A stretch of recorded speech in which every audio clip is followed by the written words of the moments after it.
Good morning. First of all, I want to thank you for having me. It's a pleasure to be here. I'm honored to speak to you. And our topic today is going to be the future of community risk reduction. I'm going to give you a little background information to start with. My name's Chad Connor. I'm Battalion Chief with the Saraland Fire Rescue Department. I've been employed there for 20 years, currently hold the rank of Battalion Chief. I was previously employed with Pritchard Fire Department for about 3 years. I have a bachelor's degree in fire science from the Columbia Southern University. I'm in the process of obtaining my master's degree in fire executive leadership. I was born and raised in Saraland, which is where I work. I'm married, I have 2 children. They both go to Saraland City School System. And, back to CRR, I was drawn to CRR from when I was first employed. Our current fire chief now, at the time, was rank of captain, and he had kind of started the program and got me involved with it. And we always called it fire prevention. It was always called fire prevention. It wasn't until I attended some classes at the National Fire Academy that I heard the term CRR and what it stood for, community risk reduction. So now, that's, as we know fire prevention today, we call it CRR just because it covers so much more. And we're gonna talk about the future of CRR with the presentation today. And this was my background as I talked about. So, the future of fire prevention, or CRR. This is some national numbers that I pulled from the FEMA.gov website, comparing the state where I'm from, Alabama, with the national numbers. This basically shows us that Alabama's on par with national averages in response types. These responses are divided by percentages. And one of the things I want to do is get my state, Alabama, below the national average. And the way we do that for each and every one of your states is to, the men and women in this room, that it's up to you. It's up to you to improve your state, to improve your run numbers. The future of CRR is in front of me right now. And just by looking, there's several other people here from the state of Alabama. So, that lets me know that we show a lot of interest in improving our numbers as a state. And I hope your state is the same way. It's going to be up to us and the future leadership, the current leadership, to do that and improve our numbers. Anything that's preventable is what we want to work on. So what can we do to do that? It's training, getting people out there. We must continue improving to become a national leader and not just average numbers. We want to be at the top. We just don't want to be on par. We want other states to look at our state and be like, we want to be like them. Fire service culture. What is the culture in your fire service or in your department? So the definition of culture that I looked up from Indeed is the shared value, attitudes, behaviors, and standards that make up a work environment. That can mean a lot of different things. What's the most valuable asset we have in the fire service? It's our employees. By far, our employees are our most valuable asset. It's up to us to, set the culture and change the culture to a more CRR-minded culture in our fire department for prevention. How do we ensure our employees share the attitude, behavior, and standards of a proactive and successful CRR program? How do we change the overall culture of the fire service to be more proactive with CRR? It starts at the top with leadership. They have got to emphasize the importance of CRR in the whole division. They got to get people involved. We do it with training efforts from different coalitions. How do we convince people that it's better to prevent emergencies than to respond to them? A lot of people sign up for this job because they want to respond to emergencies. It's exciting. It's, you see different things. That's what they want to do. How do we convince those people like, hey, we want to prevent these from happening? And it actually cuts down on the amount of emergencies that we do respond to. Uh, we have to be, again, we got to be more proactive than reactive. You know, we got to make it hit home with them. So how do we do that? We can say, well, you know, what if this was your family, your friend, your coworker? Would you rather prevent it, or would you rather respond to it? So, you know, most cases they would rather prevent it instead of responding to it, especially if it's someone they know or if it's someone in their family. It seems to hit home with them. You know, keeping new hires and younger people excited. How do we do that? That's real challenging. You know, you get new hires in and they're just all about wanting to respond to the fire. Man, it's exciting. You get your adrenaline pumping. How do you get them involved and stay excited about something like fire prevention? You know, it's not the most exciting thing. Community risk reduction. You know, do you want to go talk to old people about elderly people about slip and falls? And, you know, how do we do that? You know, I've found in our department, you know, some of the people that we've hired, if they have kids of their own, they seem more receptive to the idea of getting involved with CRR. And it may be because they go to the schools where their kids are, you know, and they see their own kids and their friends, and they're able to talk to them. Any local schools, it gives them a sense of pride and accomplishment to see the kids' reactions when they're teaching them fire safety topics. If you ever want to feel like a rock star, you know, just go to your local school when you're on duty and go in the lunchroom and eat lunch with them.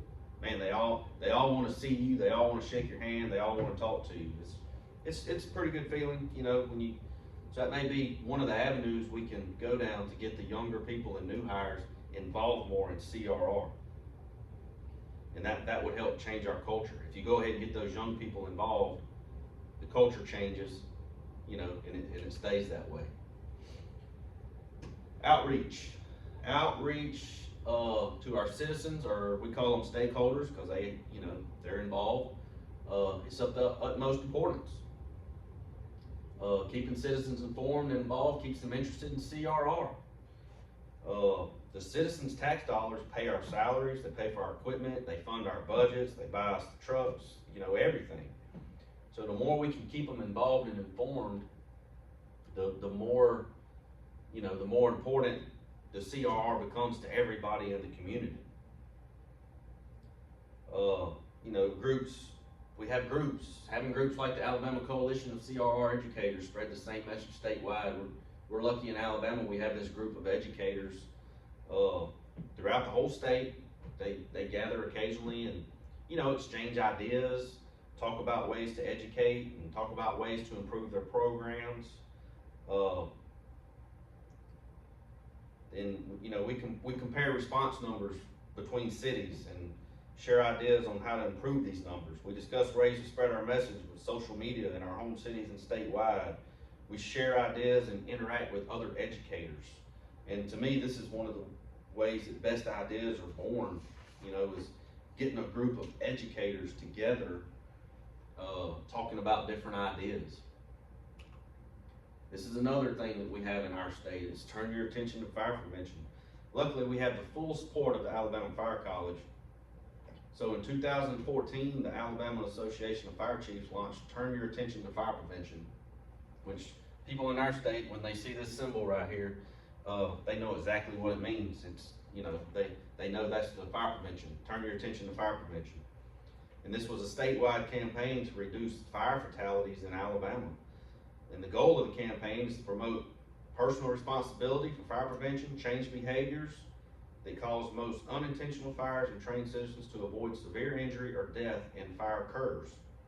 So, you know, this program has been around 10 years now, and it's credited with educating thousands of safety professionals and citizens. You know, even our people at departments throughout our state learn a lot from the Turn Your Attention to Fire Prevention program and the information they put out. So it's just another outreach tool that we use in our state, you know, and it's able to get it out to the masses. Training and education, always important no matter what you do. Training, education, and professional development must be ranked at the forefront of CRR. You gotta be on top of the new new ways to educate, new ways to train. Uh, the Alabama Fire College's officers class, like Public Safety Educator 1 and 2, you know, these classes are designed to teach employees, fire service employees, how to talk to the public about fire safety, teaches you how to make a lesson plan for your CRR division, and it can teach you how to create a whole CRR division in your department if you don't currently have one. You know, a lot of departments don't have that division yet, and that's part of why we're here today, to discuss, you know, the importance of having that division and, you know, putting it to the forefront of your department and leading with that division. And training is how we stay up to date with news, statistics in our state, new and improved ways to deliver our safety message. You know, and technology is a great thing, especially dealing with training. You know, I can have a, you know, virtual classroom or Zoom meeting with someone on the other side of the state. You know, we may exchange ideas, and, you know, there's guys, you know, that I don't have to leave my area and take all that travel time and go to. We can just have a Zoom meeting and discuss it still face to face. You know, National Fire Academy is a way. It's up in Maryland, and people from all over the country go there. You know, the last time I went, I met a guy from northern Alabama. I'm in southern Alabama. He was from northern Alabama, but we exchanged a lot of ideas about our state and turn your attention to fire prevention and stuff that goes on in our state and ways we can improve it. And we were in Maryland, and we had never previously spoke about it before. And that's just some ways training can do. You know, like I say, you know, the goal is to deliver the safety message statewide and get it out to the masses. Changes ahead, implementing change in the workplace. And this could be one of the most challenging things that we as CRR educators face. It's really hard to change someone's way of thinking. It's even harder to change firefighters' way of thinking. Workforce transformation. So what does that mean? It's the process by which organizations empower their employees to adapt and excel along with an organization as it grows and changes. This process involves curating, hiring, and employee development process to align employee skills with the company's needs. And I got this from whatfix.com, and it was published March 28, 2023. So this is just kind of a definition of, you know, the workforce transformation and change and what you would have to do to take place. And what does that mean to you? To me, it means we want to encourage our employees to change their thinking towards CRR. We want them to see CRR as a positive thing in the future of the fire service. This is something that's not just, we can't just have it now. We have to have it from this point moving forward. We have to have all the newer people involved and excited about CRR. Change is inevitable. A popular saying among people in the fire service: firemen hate two things, change and everything staying the same. How many people's heard that? I mean, you know, they hate change, but they don't want it to stay the same. So what do? It's a lose-lose situation. You know, I can personally attest to this. They may not like how things are, but some hate change even more. They'd rather keep the status quo and have something to complain about, you know, instead of the tough challenge to overcome it. So how do we change that mindset? As I said earlier, this is tough to overcome. It's very tough. You know, a lot of firefighters, older firefighters, might be stubborn and set in their ways, and we got to get them on board too. You know, a lot of the younger people look up to them. It won't happen overnight. Change won't happen overnight. It happens little by little. Changing the mindset in the future. You know, it's not going to happen. We want to see results right now, and that's not going to happen this way. It changes little by little. If everybody in this room takes this new mindset about CRR back to your department and just discuss it with some of your personnel at your department and get the ball rolling in the right direction, you know, you may see change in 6 months, a year, you know, year and a half. But as long as you start seeing the change, you're headed in the right direction. And you know, the future challenges of hiring personnel, it's not just the fire service. This is a nationwide problem. You know, all sorts of people are trying to hire. They can't fill jobs. And used to, you know, the fire department we didn't have to advertise our jobs. I know when I got employed over 20 years ago, I was on a list of over 500 people, you know, and there was just a lot of people wanting to join the fire service. And it's just not like that no more, especially down in our area. We just don't have that many people knocking down our door wanting jobs. I don't know if it's the younger generation and the physical job aspect of it, the money. You know, a lot of times we'll conduct interviews, and you know, one of the first questions they ask is, well, how much does it pay? You know, a lot of people don't ask about benefits and insurance and stuff like that. They're not concerned about that. So we have to do a better job of getting out there and advertising our job, and you know, letting people know how exciting it is and what we do. Is, you know, you don't get into schools. You know, career days at high schools would be great. You know, can high school age kids do ride-alongs in your department? Show them what we do. Show them we don't go to an office and just sit and see the same thing every day. If you want to see something different every day, this could be a profession for you. So that's one of the ways we'll address future challenge of hiring personnel in our state. Leadership. Big word is leadership. Leadership can mean a lot of different things to a lot of different people. I got this definition of leadership from Northwest Education Online. At its core, leadership is the ability to influence and guide others towards a common goal or vision. A great leader is someone who inspires, motivates their team, communicates effectively, and is accountable for their actions. A big part of that is just that last thing there, to be accountable for their actions. You know, you want somebody in leadership who is accountable for their actions and holds you accountable for yours. Who is a great leader? Do you have great leaders in your department? How do you become a great leader? I know I'm going to get a reaction from this next slide here, but I just want to see, you know, this man right here. If you don't know who he is, it's Nick Saban. Used to be the coach at University of Alabama. So everybody in here, I want you to put your football loyalty aside and just think of what he's accomplished. I am a football fan, and I would say that, you know, that this man was a great leader. He's a great leader of men. What he accomplished with, you know, college-age kids. He's got nothing to do with the fire service, but many of us could agree that he's a great leader. If you've never listened to any of his speeches, I encourage you to look some of them up. He's got a lot of good things to say about how to be a good leader and how to go about your business every day.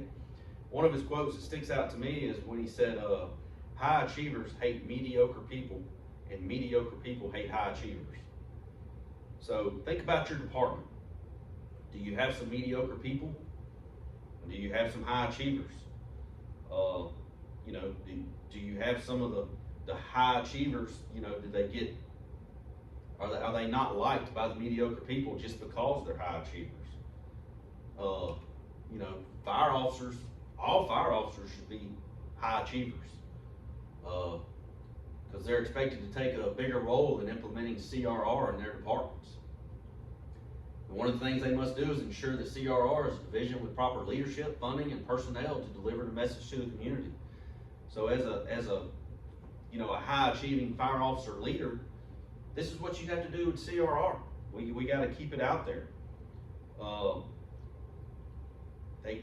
It's a lot of responsibility within this one division to make sure this division is run properly and to get the safety message out. But with all of you in this room, you know, you can go back to your home departments, your home states, spread the word. You know, let's spread the word about CRR and get it in a positive light, and let all of our peers, our co-workers, you know, if you have coalitions in your state, like I mentioned earlier, if you have fire colleges in your state that can get on board with you and be a partner in spreading the community risk reduction word, that's what we need to do. You know, the message is always put safety first for both our citizens and our responders. You know, community risk reduction is, we want our citizens to be safer, but we also want to cut down on risks that our responders have to take. So if we can nip it in the bud by, you know, preventable accidents, preventable fires, you know, that's that much less risk that our responders would have to take while they're on the job. And that's all we want to do. We want everyone to go home safe, everyone to go home to their families, and keep it rolling like that. In closing, I just want to thank you for your time. I appreciate you having me speak today. I hope you've got something out of my message, and just stay safe out there. Thank you.